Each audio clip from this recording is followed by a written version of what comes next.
It's all quiet in the underground bunker. Doors closed, locks bolted. But the Great One isn't just resting on his laurels. He's making sure your weekend is even better by giving you his best. This is the best of Mark Levin. Ladies and gentlemen, let me start the program this way. Birthright citizenship. If you really want to understand birthright citizenship, the wrong place to go are the Sunday shows. All the Sunday shows, the hosts, the guests don't have the foggiest idea what they're talking about. I have posted, how many, Mr. Producer? 3, 4, 5, 6? Audio and video of me discussing birthright citizenship. I may be one of the experts in the whole country. It's something I've been dealing with for 20 years. Now, it doesn't mean the Supreme Court will agree with me. If they follow the Constitution, they'd have no choice but to agree with me. But they don't always follow the Constitution, especially Roberts and Barrett. We'll see how that goes eventually. But that said, if you really want to understand the 14th Amendment or any of the Constitution, but in this case, the 14th Amendment, the Citizenship Clause, the history of the Citizenship Clause, how the language got into that part of the Constitution, what it was based on, the statute that it was based on, the individuals who were involved in authoring the language in the 14th Amendment, the 3 Supreme Court decisions that subsequently dealt with birthright citizenship. You listen to me. So I've made it very easy. I've posted it on my social media. Now, these hosts on the Sunday shows, they won't listen to me. They're arrogant. The lawyers who are popping up, who don't know their ass from a hole in the ground, they're arrogant and stupid. So they don't know what they're talking about. Now, there are some exceptions, obviously. But if you want to know the truth, the history, the facts, you're in exactly the right place. Now, we've gone over it many times here. But now I've actually been posting this so the slow listening, arrogant, uninformed, among those who claim to be able to explain to you what's going on, can actually know what's going on. You know how many will listen to it? 0. 0. It's a crazy thing. It's a crazy thing. I want to encourage my friends on talk radio, my friends on Fox, pay attention to what I'm saying about this subject. It's very important. You'll learn a whole lot. I've done the decades worth of research and study on this. I've gone to the original language and draft of the amendment. Yes, nobody else has, and we're right here, and that's why I love you and my audience, because you want to know this stuff. And so there it is. It's out there for you. But the worst place to go to find out this stuff are to legal analysts, to Sunday talk shows, or any of these so-called news forums, because they don't have the foggiest idea what they're talking about. None. I'll give you a perfect example here. Let's see here. Margaret Brennan. Margaret Brennan is a buffoon. She's on Deface the Nation. She always looks like she's angry. She looks like she's sitting on a bunch of tacks.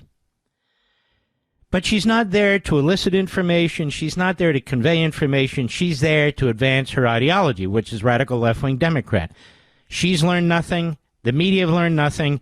That's why Deface the Nation, their ratings suck. They stink. Can you imagine if I were the host of that show, Mr. Producer? Their ratings would quadruple. Network TV is free. Cable TV is not. So network TV has the benefit of anybody can turn it on and listen to it, but anybody won't, and they still get no ratings. So I want you to listen to her talking about this Reagan Judge, who she also knows absolutely nothing. You understand, folks, she has 10, 20 people that can help her. She's got audio and visual and camera people and 13 levels of directors and producers.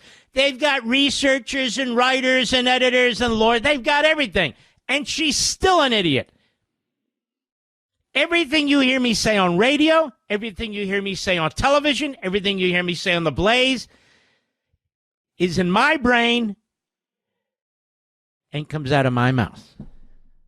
Nobody writes. Mr. Producer, open your microphone. You've been with me how many years? 23, 24 years? About 23. Has anybody ever written anything for me? No. Wouldn't I be furious if they tried? You go, what am I supposed to do with this? What am I supposed to... And yet, so many radio hosts and almost every TV host, they have people write for them. They have people write. I write my own books. Other people have their books ghostwritten. I don't do that. I can't live with myself. Well, I can live with myself because I have to live with myself. But you get the point. You get the point. All right, let's get back. Here's Margaret Brennan on Deface the Nation. Cut 4, go. There are 5 legal challenges already to one of the other immigration actions, the order on birthright citizenship. A federal judge appointed by Ronald Reagan, I think you'd agree, has some conservative credentials, sure. Paused the order to end birthright citizenship, calling it blatantly unconstitutional. How do you reconcile this challenge to the 14th Amendment? All right, let's stop. Number one, and I want to say this with as much respect as I can husband here. JD's staff needs to get him prepared for this stuff. I've spoken about this judge. I've spoken about how he became a Reagan-appointed judge. Let me explain this because clearly Margaret Brennan knows, Meet the Depressed knows, NBC that runs Meet the Depressed knows. Everybody knows. This individual was appointed by Ronald Reagan as part of a compromise. You have judges that were appointed by Obama who are Republicans as part of a compromise. You have Republicans appointed by Biden as part of a compromise. You had judges appointed by Trump as part of a compromise. We're talking about district court level judges. These are the trial judges. Why? Because over the course of probably a century now, you have Democrats and Republicans in the Senate, and they can hold up these judicial nominees for years. And so they worked it out. And so let's say you have a very, very blue state like Washington State. Last time I checked, Seattle's in Washington State. And you got 3 vacancies in the state. But you got 2 Democrat judges and senators, and as an example, and Ronald Reagan's a senator. You can pick any blue state. And so what's done is they'll say, all right, Reagan would say, give me 2 of the judges, I'll give you 1. That's what happened here. This judge was appointed by Reagan, but he's one of them. He's a former criminal defense lawyer. He's a left-winger. That's why they chose him. That's why they went for him, these blue states. I'm told in court he's stubborn and he's arrogant. He's on senior status. He's an old man. A part-time judge. So what she just said there was a lie. And the problem was JD wasn't properly prepared. Not because he wouldn't be prepared, because the staff needs to prepare him. That judge is not a Reaganite. He was appointed by Reagan. And you see, that's all Margaret Brennan cares about, to try and create the scenario that J.D. Vance and Donald Trump are so far out of even the mainstream of Ronald Reagan. It's not true. It's a lie. And so here we have the premise right out of the box from Margaret Brennan is a bald-faced lie. And then from that, she draws the conclusion, how do you reconcile this challenge to the 14th Amendment to the Constitution? Reconcile what challenge? The judge's statement?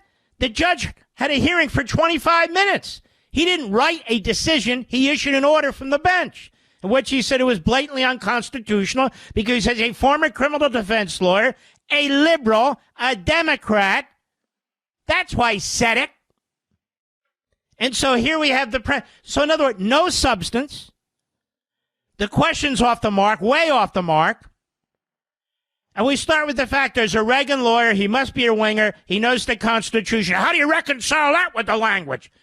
One has nothing to do with the other anyway. Have I explained this coherently, Mr. Producer? Plain English. All right, so here's J.D. Vance. Go ahead.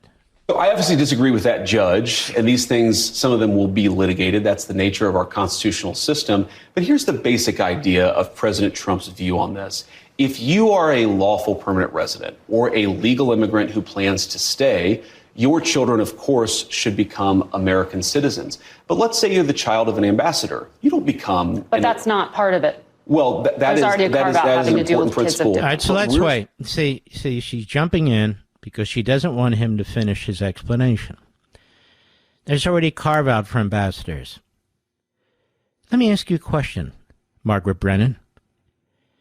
If you believe the amendment, the 14th Amendment, holds that there's universal birthright citizenship, how do you have a carve-out for anybody? If you're going to have a carve-out, you have to amend the Constitution, don't you?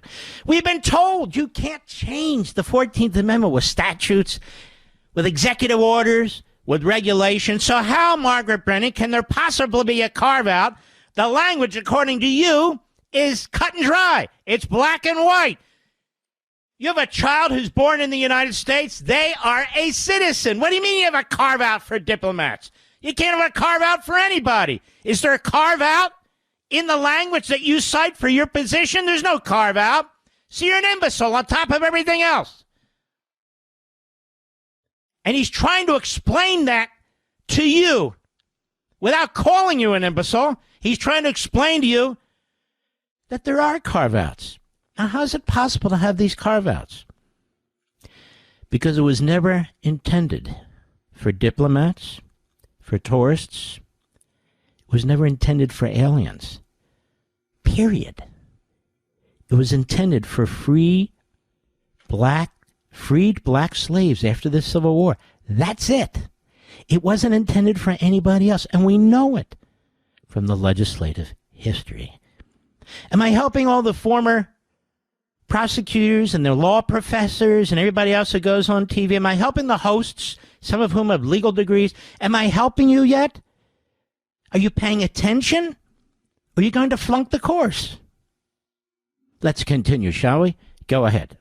That carve-out should apply to anybody who doesn't plan to stay here. If you come here on vacation and you have a baby in an American hospital, that baby doesn't become an American citizen. These are all my arguments, by the way, that I've made over and over again, and he's right to make them. It's good. Go ahead. And you come here temporarily, hopefully, your child does not become an American citizen by virtue of just having been born on American soil. There's a very basic principle in American immigration law that if you want to become an American citizen and you've done it the right way, and the American people and their collective wisdom have welcomed you. All right, so here's the point. Why aren't they citizens of the United States, whether they're from diplomats or tourists or today, people holding student visas? Why? Because the jurisdiction thereof, that language, had nothing to do with them. The jurisdiction thereof had nothing to do with anybody from another country. Zero. This was a response to the 1857 Supreme Court Dred Scott decision, which held, if you're black, we don't care if you're free or not. You can never be a citizen of the United States. A blatantly racist decision. So in 1866, for the 4 billionth time, so even the slow lawyers can hear me, even the hosts can hear me. After the Civil War, they wanted to fix this, so they passed the Civil Rights Act of 1866, which specifically provides that free former black slaves shall have all the rights and privileges of any citizen. Here's the problem. We had a president, because Lincoln was assassinated, a Democrat from Tennessee. Now, he was against the Civil War. He supported the North in it, but he was still a bigot. He vetoed the act. You may have heard of him. His name was President Andrew Johnson. His veto was overridden. But then the Republicans decided, let's go ahead and put it in the language of this 14th Amendment we're writing, 13th, 14th, 15th, post-civil rights, post-Civil War amendments. And the author and the chairman of the Senate Judiciary Committee specifically said this did not apply to aliens. Well, why doesn't anybody say that? Why am I the only one saying this? Mark Levin.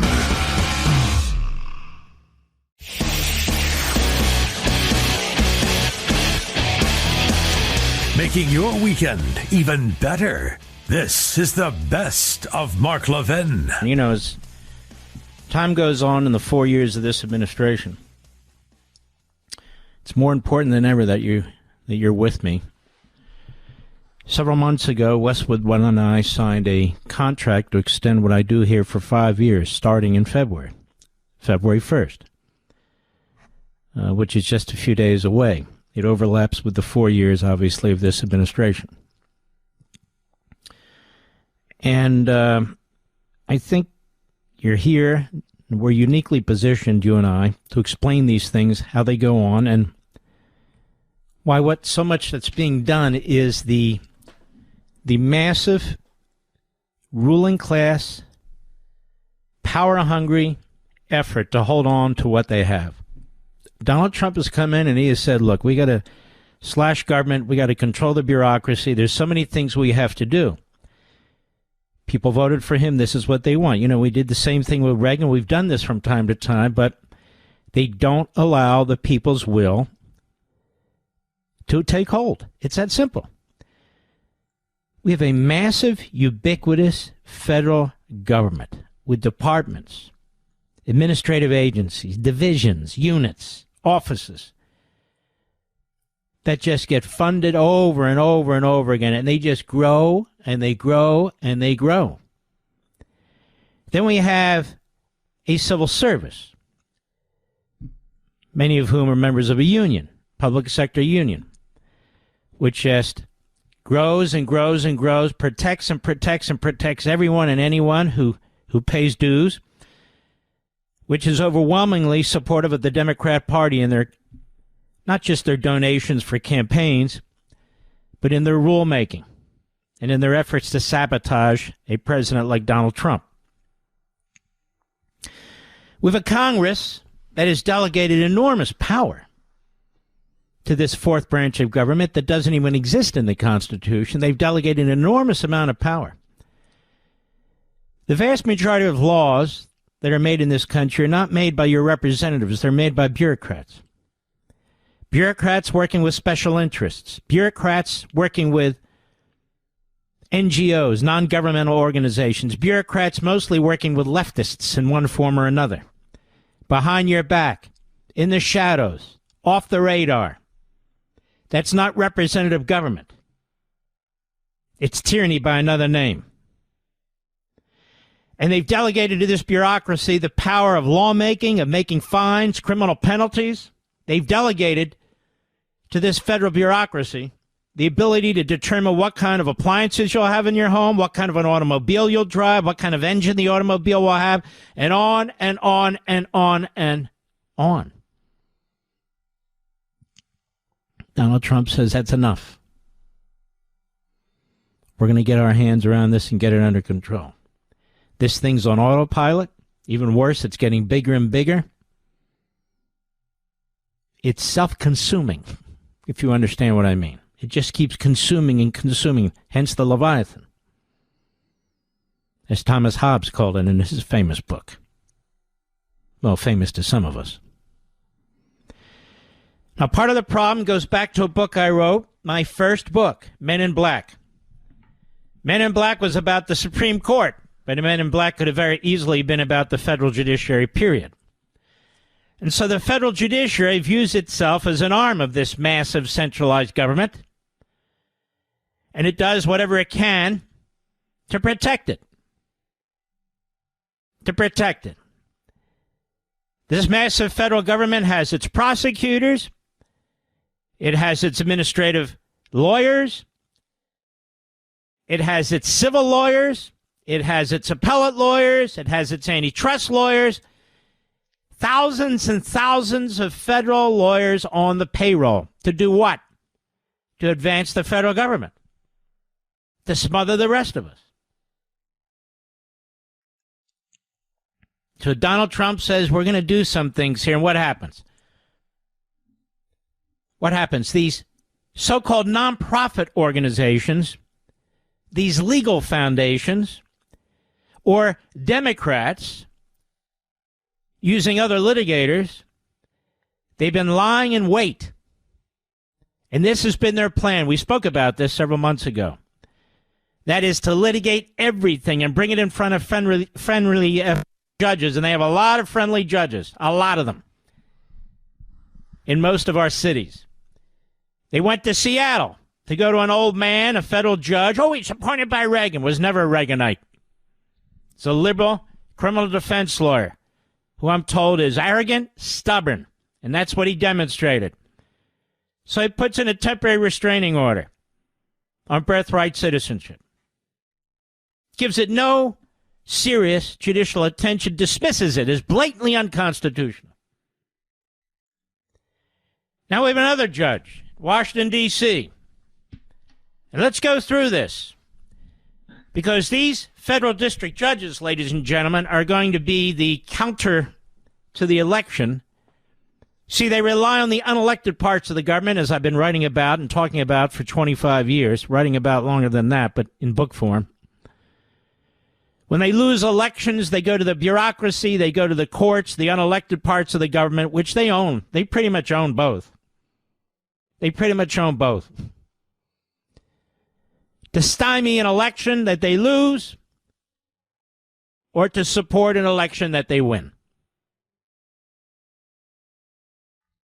Federal district judge, writes NBC News today, granted an administrative stay in a case challenging the Trump administration's planned freeze of federal aid, pausing the plan for a week and setting a hearing for further arguments next Monday morning.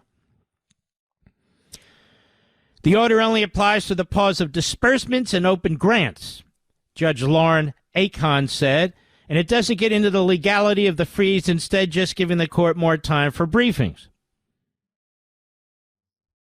Now, what's new about this news story right up front, Mr. Producer? Don't they usually say the judge's affiliation? Who the judge is appointed by? Right. Except when it comes to these radical left-wing judges. I believe this guy's a Biden judge. You want to quickly Google it, Mr. Producer? Just guessing. Because I've never heard of this judge before. And there is I don't even know if it's a male or a female. I think it's a male.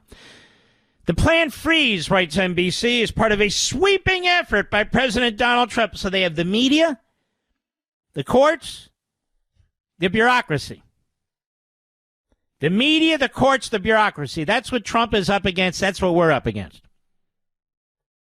And by the way, interesting to hear some of our liberal friends on Fox and elsewhere to talk about separation of powers. Wow, I never heard them talk about separation of powers. I hear them about destroying the independence of the Supreme Court. I hear them defending Joe Biden when he defies a Supreme Court ruling that says he cannot eliminate student debt, but he did to the tune of hundreds of thousands of dollars. He can't do that, they say. That is Trump. But Trump hasn't violated any order. And there is no Supreme Court order. What is it? Biden, right? That's what I thought. Biden. It's a Biden judge. That judge is there to protect what Biden did, the Biden regime, and all past Democrats. The planned freeze is part of a sweeping effort by Donald Trump and his advisors to eliminate government spending that's not in line with his agenda. He's asked for a freeze so he can find out what the hell's going on. It's funny. It's okay for the judge to put a freeze on the freeze while he's trying to figure out what's going on. But when the elected president of the United States, the head of the executive branch, says, I need a freeze to figure out what's going on, well, we got to hold off on that. So keep spending until I, the judge, put a freeze on the freeze in order to see if I agree with the freeze. The move was announced in a Monday night memo from the acting director of the Office of Management and Budget, which said the agencies had to temporarily pause all activities related to obligation or disbursement of all federal financial assistance and other relevant agency activities that may be implicated by the executive orders, including but not limited to financial assistance for foreign aid, non-governmental organizations. See that? Excuse me. Foreign aid, non-governmental organizations, which are all these radical left-wing groups. DEI, woke gender ideology, and the Green New Deal. So there he is, Trump, striking right at the heart of you and me and the American taxpayer, financing the radical left, non-governmental organizations, DEI, woke gender ideology, and the Green New Deal. And the judge says, wait, you can't freeze that. I'm putting a freeze on your freeze so I can see if I agree with you. And so, of course, Trump is striking at the monster, at the Leviathan. He's striking at it. And so they're going to the courts, the unelected judge, a Biden appointee, who gives them at least temporarily what they want. Just like they go out to the West Coast, to Seattle, to an old man on senior status, a federal judge who shouldn't even be a federal judge anymore. But don't worry, he's a Reagan appointee, who gave them what they wanted on birthright citizenship. So this is the way it is. When a conservative, a Donald Trump, a Reagan win an election, the real insurrection, the real usurpation, the real anti-democratic forces, and I mean that, unelected judges, unelected bureaucrats, unelected non-governmental organizations and radical leftists, many of which and whom have been funded by you and me, they jump into action. They've got their plans ready to go if they lose an election. They're the real insurrectionists. They're enshrined in our system. They're enshrined in our system. And so on goes NBC News. And we have a media that is not only not curious, a media that is filled with propagandists for the left. This is part of the culture that Donald Trump is dealing with. This is why they tried to put him in prison. I'm just telling you. The freeze immediately sparked confusion about exactly what types of federal spending would be affected. And Tuesday's court order was just the first step in what's expected to be a major legal battle over the issue that could quickly end up before the Supreme Court. And they've worked over the court. They've worked over a couple of justices. And if the justices don't give them what they want, we're going to get right back to stuffing the Supreme Court with a few more Stalinists, you know, all that kind of stuff. Because the poor leftists, they just never get what they want. And so they try to steamroll the entire system. Steamroll. The power of Congress to dictate federal spending as outlined in the Constitution will be at the center of litigation that could end up at the Supreme Court. So they've already decided, NBC News, that Trump's actions are unconstitutional. I don't know what these courts are going to do. They're unpredictable. You got kooks, leftists, ideologues, cowards all over the damn place wearing black robes, many of whom are positioning themselves. Some of them want bigger positions in the court system. Some of them want the write-up by the New York Slimes and the Washington Compost. These are all flesh and blood, these people. There's a relative small percentage of federal judges or any judges that actually just call it as they see it, based on the text, the original meaning, the legislative history, that is, the law and the Constitution. There's damn few of them. And when they do, wait a minute, that's got to be a right-winger. Wait a minute, that's Supreme Court. We got to change the court. Wait a minute. Yeah. While they're busy yelling about Trump doesn't have this power, Joe Biden used the bureaucracy, used his so-called power to change our entire economy, to change our energy system, to change our border and immigration system, to change our educational system, to change science. Men are men and women are women. No, they're not. He didn't do any of this by legislation. Not one damn whit of it. And yet, now the Democrats are saying, wait a minute, only Congress can dictate federal spending. And they've got their judges and they've got their bureaucrats. And they've got some cowardly Republicans on the Supreme Court, namely the Chief Justice and Barrett, his lapdog. We'll see how this goes. Mark Levin. You're listening to the best of Mark Levin. You know, I'm noticing that we have many of our brothers and sisters in media and elsewhere who are jubilant. We're jubilant. I'm jubilant. But they're letting their guards down. Donald Trump has a whole bunch of cabinet nominees who have not been confirmed yet. Today they went after Robert Kennedy Jr. I'm not a Robert Kennedy Jr. ideological guy. But I decided to watch a lot of this hearing, and I was extremely impressed with the man. I don't believe I've ever met him. But I was very impressed, especially with the way he handled his fellow Democrats, particularly the more extremist among them.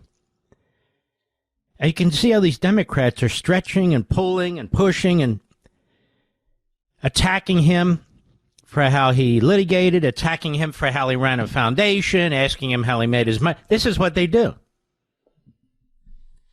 He also made it clear that there had been some private discussions when he met with certain senators, issues resolved or dismissed as unimportant that they brought up during the hearing, and he said, "You know what you're stating isn't true, and the fact that you're bringing it up now points it out." So they had these confidential meetings, or at least private meetings, and for the Democrats, it doesn't matter. Anything goes. Now, I've told you before, my position on this is simple. Donald Trump should get the people he wants. This is a first round. We're talking about cabinet secretaries here, and we hope they all work out. But he won the election.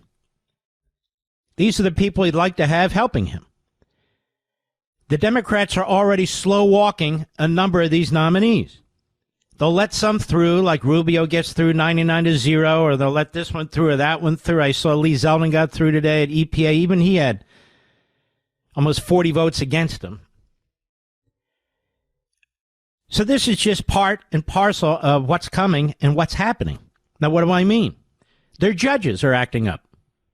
Whether it's the judge in Seattle, the judge in Washington, D.C., and I'll get to this pulling of the memo in a moment. It's really no big deal. Of course, the media is all excited.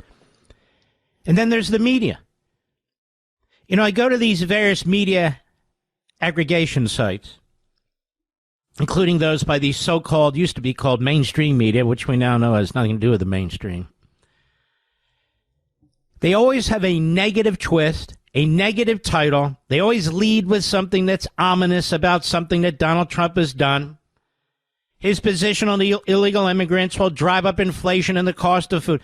Always, if not looking for a dark cloud, creating a dark cloud in the reporting. The war against Donald Trump has not stopped.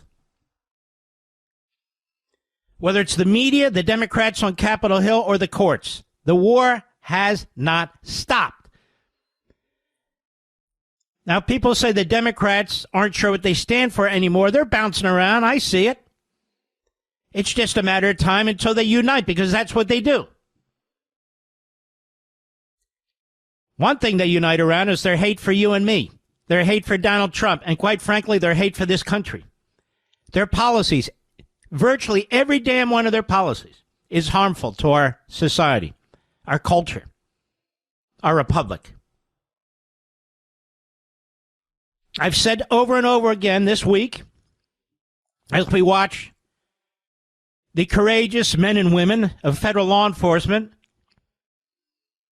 go after the most ruthless murderers, rapists, drug dealers in our country, imported into our country by Joe Biden. And I've said to myself, and I've said to my wife, and I've said to you, how is it that Donald Trump and his people know where to find these people, but Joe Biden didn't? The fact is Joe Biden did, and he affirmatively allowed murderers, rapists, child molesters, and so forth and so on to roam the country, to live in our neighborhoods and our communities.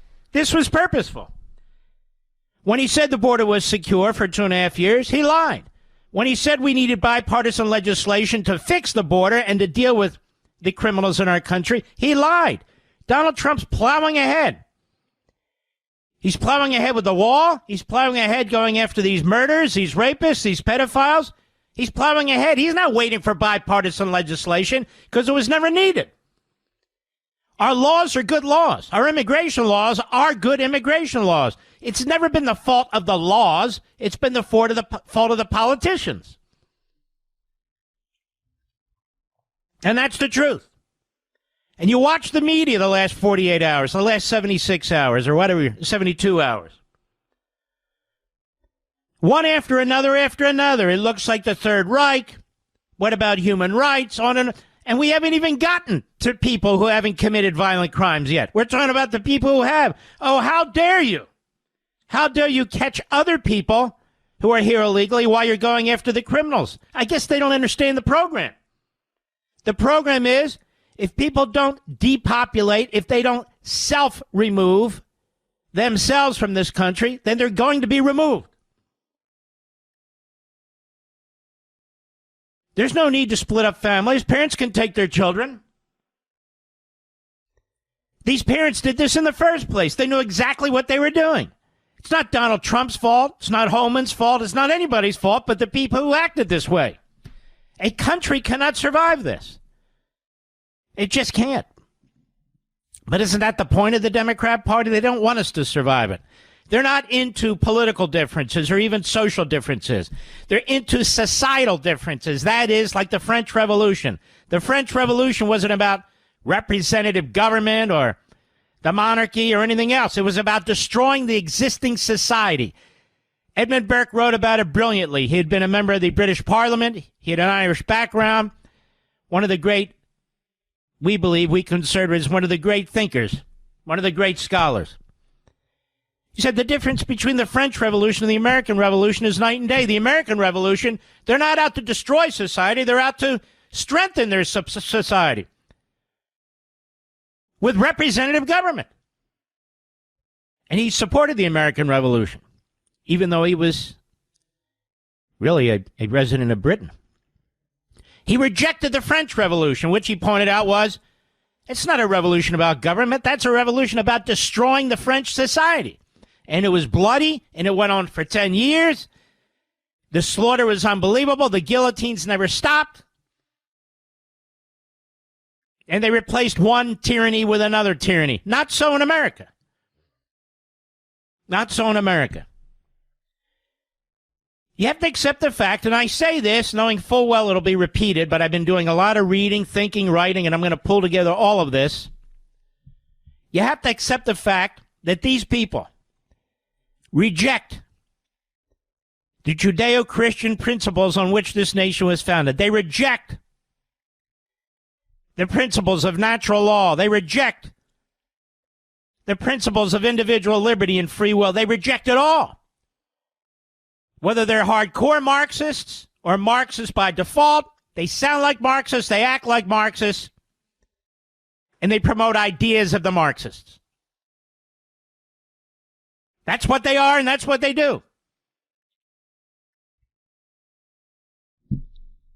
They even lie repeatedly. Donald Trump didn't put out any order affecting any entitlement program. None. And yet there's Chuck Schumer, hunched over like a stupid old man, going on and on about food stamps, on about Social Security, trying to scare the hell out of people. But it was utterly ineffective. What Donald Trump's trying to figure out is how do hundreds of billions of dollars go to these non-government radical left-wing organizations? How do hundreds of billions of dollars go into all this woke and DEI stuff? Hundreds of billions of dollars into contracts and grants. They're going to Planned Parenthood. They're going to this. That's your money. And he says, I want to put a freeze on it and take a look at this. Oh, my God, he's destroying Social Security. No, he's not.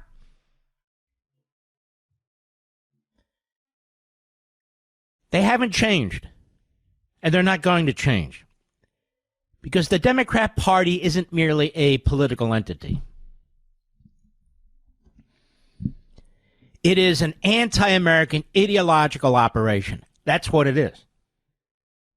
That's what it is. That's why it's a party that welcomes a Tlaib and an Omar. American haters, Jew haters, bigots, racists, they welcome them with open arms. That's why they welcome AOC, who is a bartender Marxist, a moron. But they promote her. They promote her in the media. She's a big deal, don't you know? That's why they're rooting against Trump. You can go right now. Just look at any of these sites, any of them. You can look at the worst of them, like Mediaite or the Drudge Report or entities like that. Or when you open Google, you can see those sites, MSN and the others. It's constantly negative toward anything Trump does, as they cherry pick the articles that are the worst of the worst. And while it's true the media are in a bit of an upheaval, if you look what's going on at the Washington Post and the LA Times, you look at CNN's having problems with its money and MSNBC, the fact of the matter is, if you really think about it, at their core, they have not changed. We're still hearing about Hitler and the Nazis, except when it comes to Hamas, Iran, Saudi Arabia. Then you don't hear about Hitler and the Nazis. Then you hear about the Jews and Netanyahu. But when it comes to Hitler and the Nazis, again, they point to Trump and you and me and all the rest of it. These people are destructive. They're evil. And they're desperately trying to manipulate the population in this country, the people. You look at their headlines, whether it's on the Drudge Report or Mediaite. You look at the headlines on many of these other sites. They're pathetic. They're sickening.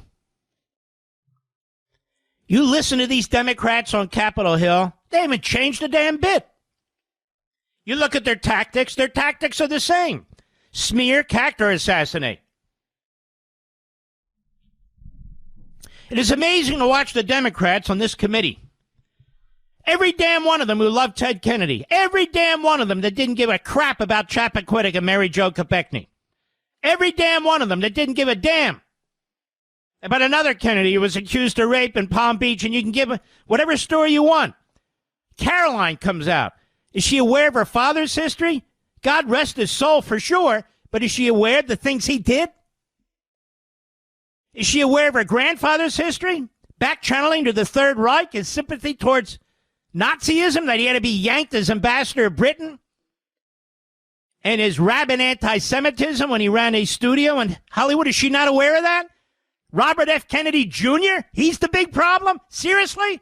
You can disagree with him and disagree with him aggressively. But she sought to destroy her cousin, utterly destroy him, humiliate him. On the eve of his hearing, she's talking to her fellow Democrats. Go ahead and knock him off. Do you have more respect for Caroline Kennedy as a result, or do you find her contemptible and unconscionable? I find her contemptible and unconscionable. Now, Tulsi Gabbard will be next. I'm not a big Tulsi Gabbard fan on the substance, but if Donald Trump wants her, Donald Trump should get her. Kash Patel, I am a big fan. If Donald Trump wants him, he should get him. I don't like the dingbat over there at the Labor Department, the leftist who's bought and paid for by the teachers' unions. I don't even understand that appointment. But you don't hear me coming out urging you to oppose her. Let's see how that works out. Apparently, the deputy secretary appointee at the Education Department, according to our friends in Tennessee, conservatives, school choicers, say she's the worst of the worst.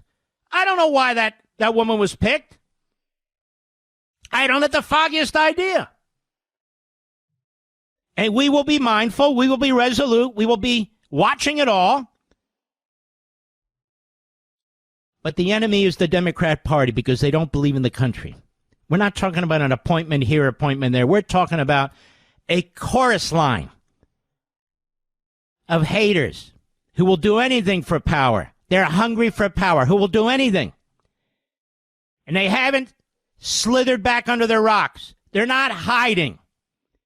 They're reorganizing. They're trying to figure out the best approach. It's not easy when you're facing Donald Trump. He's a genius at this. But they're there, and they're on the move, and it's just a matter of time. And they want to take the House in the worst way. You know why, Mr. Producer? What do you think they want to do? Impeach Donald Trump again. Mark Levin.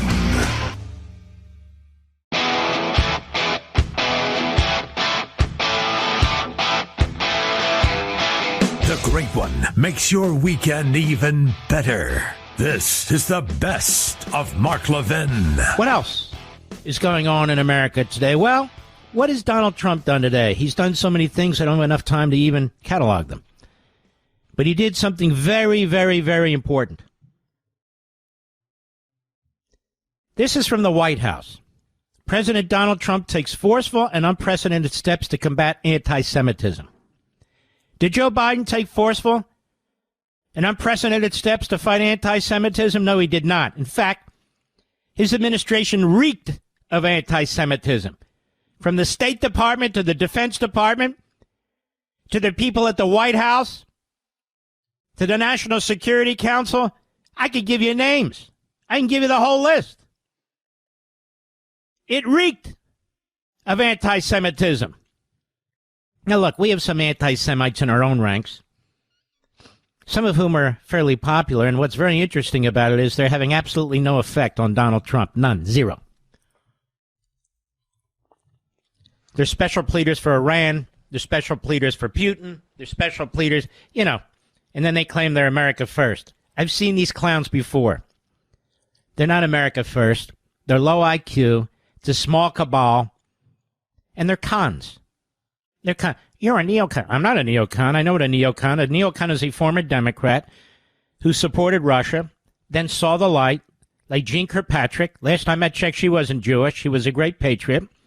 And then they flipped, became Republicans. Reagan picked her up, and there were many like that. That's what a neocon is. Not a Jew. But for the anti-Semites, whatever works. So now if you support Israel, if you're an evangelical Christian, if you have no faith, and you support the state of Israel against terrorists, including terrorists who attacked us on 9/11, terrorists who want to get an atomic bomb to put on a hypersonic missile, not aimed at Tel Aviv, aimed at New York, aimed at Chicago, aimed at LA, aimed at all of our major cities. You must be a neocon too. Stupid, moronic, but then again, it's a distraction. Here's the President of the United States, Donald Trump. And by the way, any of these bastards want to come on here and debate me, they're free to do it. Period. Not if they're a low Lilliputian. I mean, one of the biggies, we went to big fish. This is a statement put out by the White House combating anti-Semitism in the United States. Today, President Donald J. Trump signed an executive order to combat anti-Semitism. Expanding on his earlier executive order, 13899, President Trump's new order takes forceful and unprecedented steps to marshal all federal resources to combat the explosion, this is the language in his release, of anti-Semitism on our campuses and in our streets since October 7, 2023. Every federal executive department and agency leader will review and report to the White House within 60 days on all criminal and civil authorities and actions available for fighting anti-Semitism. And he underscores all. Immediate action will be taken by the Department of Justice to protect law and order, quell pro-Hamas vandalism and intimidation, and investigate and punish anti-Jewish racism in leftist, anti-American colleges and universities. The order demands the removal of resident aliens who violate our laws. Are we going to hear from the liberal Jews how proud they are of Donald Trump? No. They'll be on TV. Well, buy nothing. This continues. This is on the White House website. Going on offense to enforce law and order and to protect civil rights. Immediately after the jihadist, sounds like I wrote this and I didn't. Immediately after the jihadist terrorist attacks against the people of Israel on October 7, 2023, pro-Hamas aliens and left-wing radicals began a campaign of intimidation, vandalism, and violence on the campuses and streets of America. Celebrating Hamas's mass rape, kidnapping, and murder. They physically blocked Jewish Americans from attending college classes, obstructed synagogues and assaulted worshipers, and vandalized American monuments and statues. The Biden administration turned a blind eye to this coordinated assault on public order. It simply refused to protect the civil rights of Jewish Americans, especially students.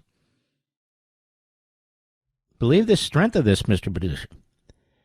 According to a December 2024 U.S. House of Representatives staff report on anti-Semitism, quote, the failure of our federal government departments and agencies is astounding, unquote.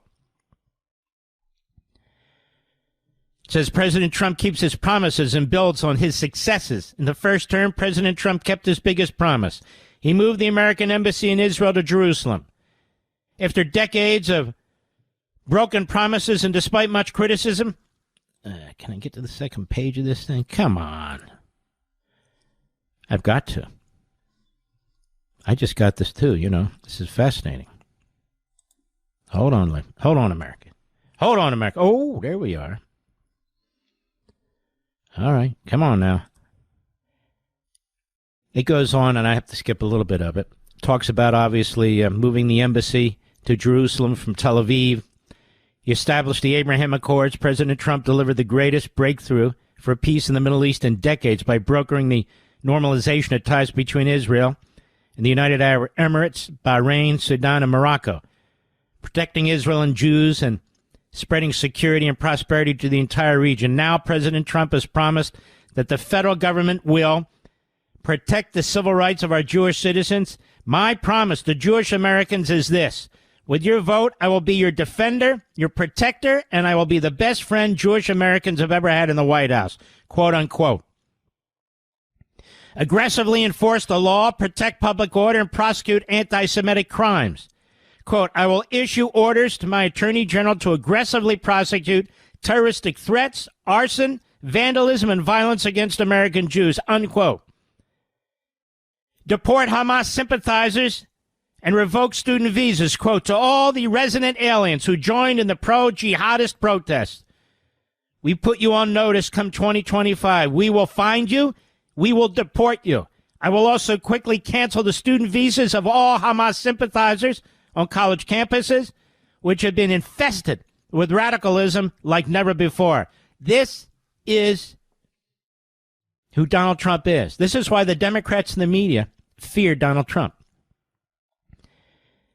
You see, when they call him Hitler and sympathetic to the Third Reich, they're really identifying themselves. They're projecting.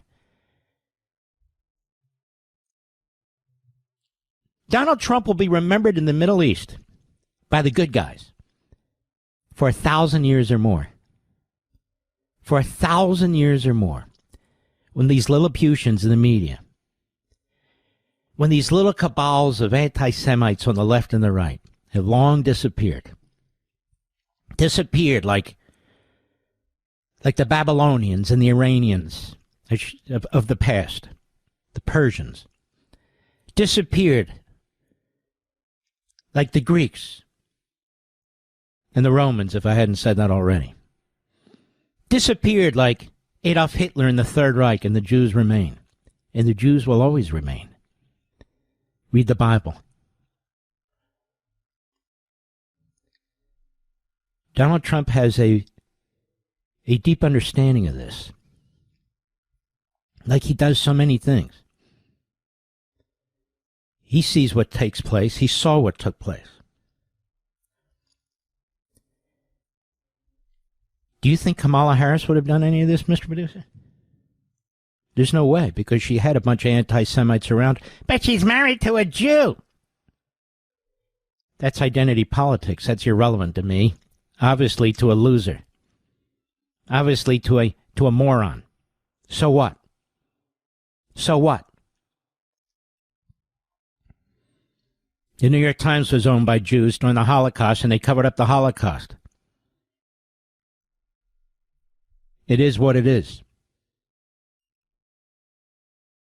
But this is what Donald Trump did today. Now let's see how much he is celebrated by NBC and ABC and CBS. Let's see how much he is celebrated by the so-called Jewish ownership at the New York Times, which now is kind of mixed because the family married into Lutherans, whatever, it doesn't matter. Let's see how much they celebrate this at the Washington Compost. Let's see how much they celebrate it in the American media. You know, the media doesn't always have to trash Trump. It doesn't always have to character assassinate and smear Trump. It doesn't always have to try and sabotage his agenda. You know, every now and then, just here and there, he should get plaudits. Plaudits. But you see, the Jew hatred in the media runs so deep, and so deep in the Democrat Party and their ideology. You can't be a Marxist and embrace Judaism, because they are polar opposites. Frankly, you can't be a Marxist and an evangelical Christian. They're polar opposites. You can't be a Marxist and a faithful practicing Catholic. They're polar opposites. But as we've always said, Judaism is the first of the religions, and they're the first, the point of the spear. And so the Jews take it in the neck every single damn time. And Donald Trump stands up to this. Is there a Democrat somewhere in Washington, D.C. who does that? Look at Chuck Schumer. Chuck Schumer, I'm told, is half Jewish. I don't care if he's half or all Jewish. He brags about his Judaism. He stabs the Jewish people, the state of Israel, and his faith. Not literally, obviously. You can't stab a faith in the back, but he undermines it. Every day he's in the damn United States Senate. Because he's worried about the AOC Marxist Islamist wing of his Democrat Party in New York. And so he kowtows to it. You see him bending over forward all the time like he's davening. He's actually bending over backwards for the most radical elements in the Democrat Party. Tell me, has he condemned AOC? Has he condemned Tlaib? Has he condemned Omar? Has he? Has he condemned CARE, the Hamas front group that works side by side with the Democrat Party and their imams? Has he? No. He attacks Netanyahu. He scapegoats Netanyahu. Because Schumer is the worst. The worst of them. The worst of them. And by the way, as a side point, I've been thinking about this too, and then I got to take a break. This guy, Bill Maher. Why do you people slobber over Bill Maher? Did you hear what Bill Maher said? Bill Maher hates Donald Trump. But a guy like Bill Maher is really smart, and he's figured something out, and he's not the only one. Donald Trump is enormously popular, even with his audience. So he's figured it out. What I'll do is I'll trash the radical left in my party, of which he used to be a part. I will trash them.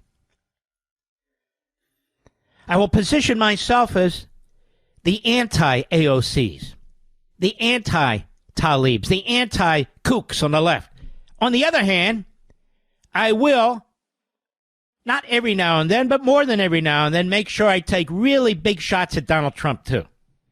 But I'll say just enough to be praised by my friends in talk radio, my friends on Fox, and my friends in other conservative sites. They'll literally play my videos and audios about how great I am.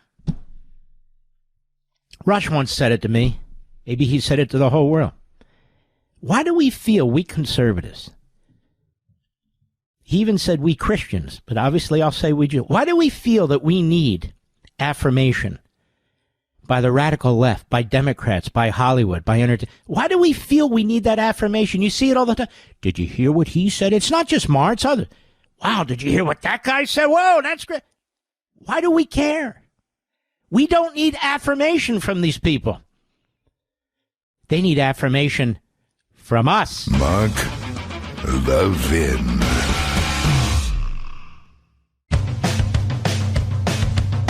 We're giving you nothing but the best of Mark Levin.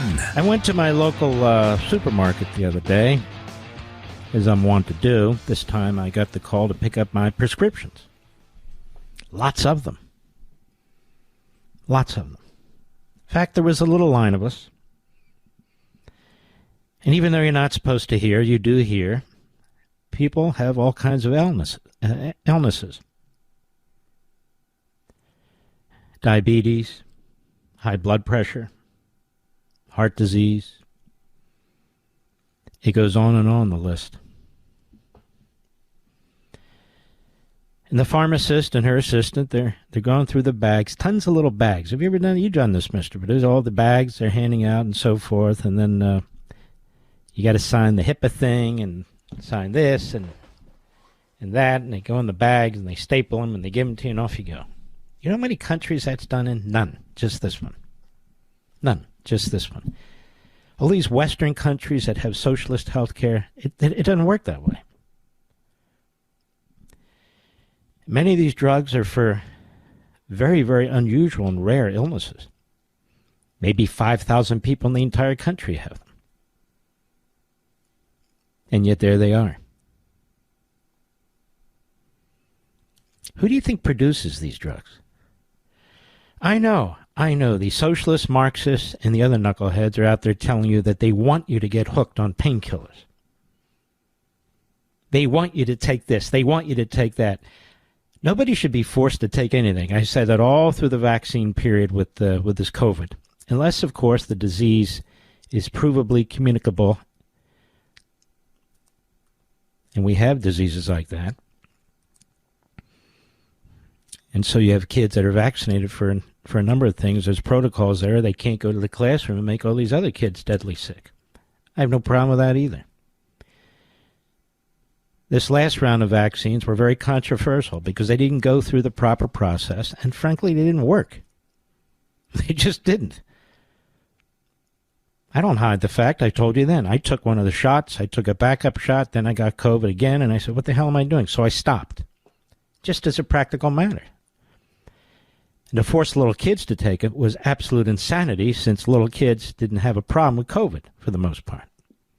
This would be the same government that's pushing the elderly who have COVID in the nursing home so other elderly can get it. So the science, the medicine at the time was all ass backwards, inside out, upside down. But that doesn't mean all these other vaccines should be banned. Doesn't mean they should all be embraced. It just depends. For me, it's not ideological. Except forcing people to take vaccines when the vaccine is not proven. That is a problem. But I'm not talking about any of that, actually. That's not the point. You go into these places, and there they are. They've got shelves full of medicines. You expect your medicine right away. You get very irritated if you don't get it right away. If they've run out of it, can you come back in a day or two and we'll give it to you? They even have drive-thrus to make it easier, particularly for senior citizens. They don't have to get out of the car. There you are. It's handed out the window like a hamburger. And all I ever do is hear people complaining about it. I'm just being honest with you, complaining about it. And so now we have this pejorative, big pharma. Big pharma. I've talked about this before, probably 10 times before. Big pharma. What do you want, little pharma? Well, little pharma can't produce the medicines that you're taking because they're very capital intensive. The R&D is enormous. And the vast majority of efforts to find cures for various very difficult diseases like Alzheimer's fail. And so these companies lose billions. Everybody doesn't pay for their medicines. So insurance companies lose billions. I know. Look at you, Mark. Big pharma, big insurance, big this, big that. No. I'm just telling you the way it is. Many of us wouldn't be alive but for, quote-unquote, big pharma. And it really does bother me that people who know better use that phrase. Big pharma. Big pharma employs hundreds of thousands of your neighbors. Hundreds of thousands of your neighbors. And they, in turn, fund other businesses that employ hundreds of thousands of more of your neighbors. It was von Mises who said, and I quoted him in my book, American Marxism, we all sound like Marxists now. So what do we do about big pharma? Break them up? All right, then who's going to invest in these medicines? Because you need a lot of money. Nobody. The same government that's in charge of the FAA and the border and safety in our streets and so forth, should they be in charge? That's what Bernie Sanders wants. That's what these so-called big pharma types want. No, God, if that happened, my God, can you imagine how many people would die or be sick? You know, you look at your bill in the hospital. They're crazy, these bills. Nobody can afford them. That's why you have insurance in one form or another. But why are they so crazy? So the hospitals can make a fortune? No. Because the Supreme Court ruled that if an illegal alien walks into an emergency room, they get full coverage free. Now, let's say an illegal alien walks in the emergency room and they have a significant heart problem. And let's say they take up a bed for 5 months in a hospital with no way of paying for it. You and I pay for it. And that exact case happened with one of my cardiologists. And so when you have open borders and you have more illegal aliens, or aliens, period, coming into the country, using your services, driving up the cost of law enforcement, school systems, and yes, hospital care, medical care, that's government doing that. So if somebody gets freebies, somebody has to pay for it. Look at this. Why are they giving me an aspirin and charging me $5? They're not really charging you $5 for an aspirin. They're charging you $5 because the bottom line is they have to make their books work. And we've seen a lot of hospitals. This reporting's not been done. A lot of small community hospitals are going broke, particularly in the areas where we have massive illegal immigration. They can't cover it. They can't handle it. And so they closed down. And they've closed down.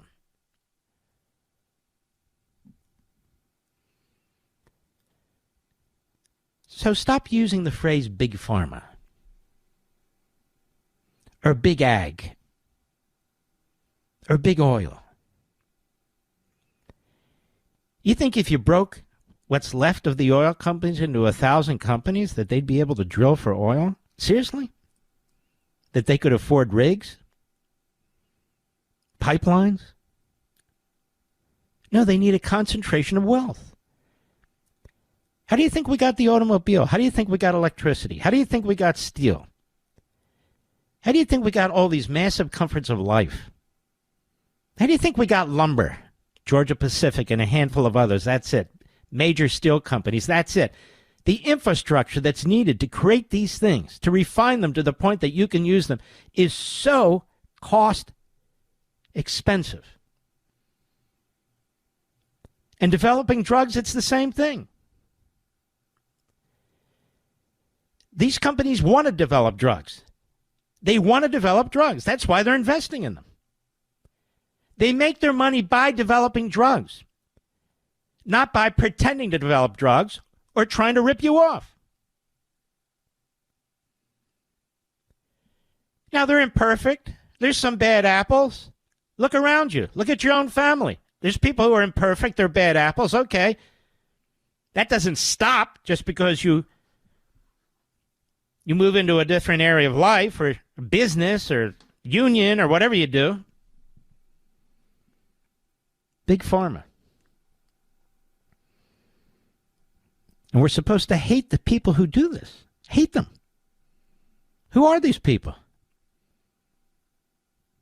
They're scientists. They're secretaries. They're janitors. You name them. Big pharma. Now, these leftists who are attacking Robert Kennedy, he's accusing them of getting money from Big Pharma. That's not why they're attacking him, because they're the playthings of Big Pharma. They're attacking him because they hate Donald Trump. It has nothing to do with Big Pharma. They're attacking him because they want him to fail.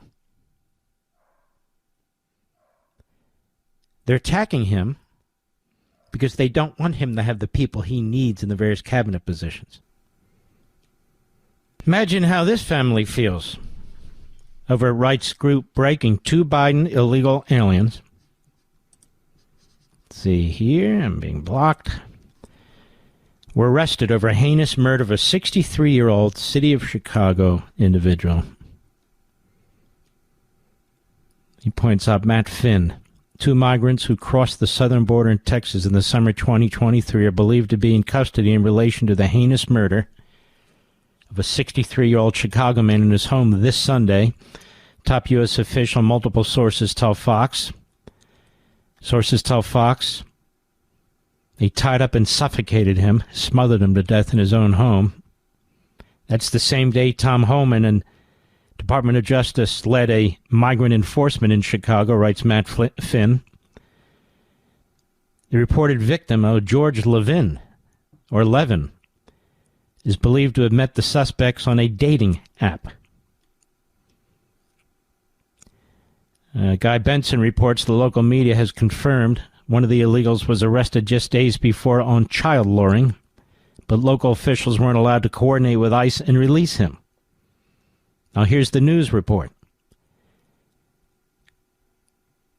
A 21-year-old man who was arrested in Norwood Park on January 12 in connection with a reported child luring incident is now facing charges in the murder and robbery of a 63-year-old man who on January 26 died in the basement of a relative's home. Possible second suspect who reportedly lives in Norwood Park also is in custody for the murder of George Levin. The incident reportedly involved two assailants who came over to his basement as part of a prearranged meetup. He was bound with duct tape, beaten repeatedly. A relative of Levin's may have encountered one of the killers inside the house, not knowing at the time what was occurring. Alderman Anthony Napolitano said at noon today that two persons of interest are in custody and that charges are pending. It was not a random act of violence. He said that while formal charges have not been filed in the murder, news reports that one of them had been arrested a couple of weeks earlier for child luring and released after the charge was reduced is disturbing. Another effing failure of the justice system. They gave him the opportunity to commit another offense, Napolitano said. The offender nowadays is the victim. Now, the luring incident, now why am I telling you this? Because Homan's being attacked, Trump's being attacked. Now I got a clip here from a host on CNN who's asking Kristi Noem if their roundups are racist-oriented. I mean, this is the deal. This is why Democrats and their media, they're killing Americans. That's what they're doing. And I hope I'm quoted all over the place. That's what they're doing. With the open borders, with the phony prosecutors, with the undermining of the cops. Well, what else the obvious outcome of this are the violent, evil people do things they might not otherwise do. But now they do them because they figure they can get away with it. Certainly some of them do. The luring incident on January 12 involved a man who reportedly called two girls ages 12 and 13 over to his vehicle. The man was arrested on suspicion of child luring, but the charge was reduced to simple assault and he was released from custody the next day. Second man inside the vehicle was detained but not charged in the luring incident. The gruesome nature of the murder, though, along with possible implications of the controversy surrounding whether the city should cooperate with federal officials or the deportation of illegal aliens who have committed violent crimes, has led to this case being watched very carefully. It's just... And we're supposed to be afraid of Kash Patel and Pam Bondi and Donald Trump. This is what's going on our streets. This mayor, this jackass of a mayor, this radical left-wing mayor, right under his nose. The Soros prosecutors, right under their nose. They don't give a damn. But they're mad at Donald Trump for daring to point out DEI and the rest of it. The Democrats celebrate DEI. You've got supporters of DEI throughout the media. Then when you point out DEI, what do you mean by that? Well, what do you mean by that? What do you mean by DEI? It's not DEIM, is it, Mr. Producer? Diversity, equality, what is it? Equity, inclusion, and merit. It's not DEIM. Did Senator Mike Lee shave his head, Mr. Producer? He's completely bald. No, I've been bald for a while, but I don't shave. It is what it is. Holy mackerel. I just noticed that. Maybe I haven't been watching. Sorry, I'm a little distracted by that. Boris Sanchez, host on the Constipated News Network, CNN. Yesterday, listen to this. Cut 12, go. I do wonder if there are protections in place for people who are here legally. I think of family members of my own that don't speak English very well, hardly at all. Are there protections in place to prevent against racial profiling? Oh, absolutely. Yes, absolutely. These folks can live in peace knowing that we're rounding up everybody we can. That's right. If they're not white, we're rounding them up. That's why the minorities in New York have said, as reported by the New York Post, they are thrilled. Get these bums off our street, they say. So for a host at CNN, the question is, how can we make sure there's not racial profiling? How do you make sure there's not racial profiling? How is it that they're able to find the murderers, the rapists, the pedophiles? CNN, Boris Sanchez, how's that possible? Through racial profiling? No, through records. But I will mention this, too. You want to talk about racial profiling? Biden and his Democrat Party, their whole agenda when it comes to immigration is spelled out. It's spelled out in their books. It's spelled out by their professors. It's spelled out by their ideologues that they want immigration legal and illegal and the way it is because of all the white bastards who control America. That's the bottom line. Our kids are taught this and so forth and so on. This is racist to the core. And so when you point that out, you're not allowed to point it out. Really? I've got chapter and verse. I've got the books. I've got the seminars. I've got their essays. I've got their politicians. It's called American Marxism. All you damn fools on the left who say, what's he talking about? Why don't you read it? Read it and then critique it.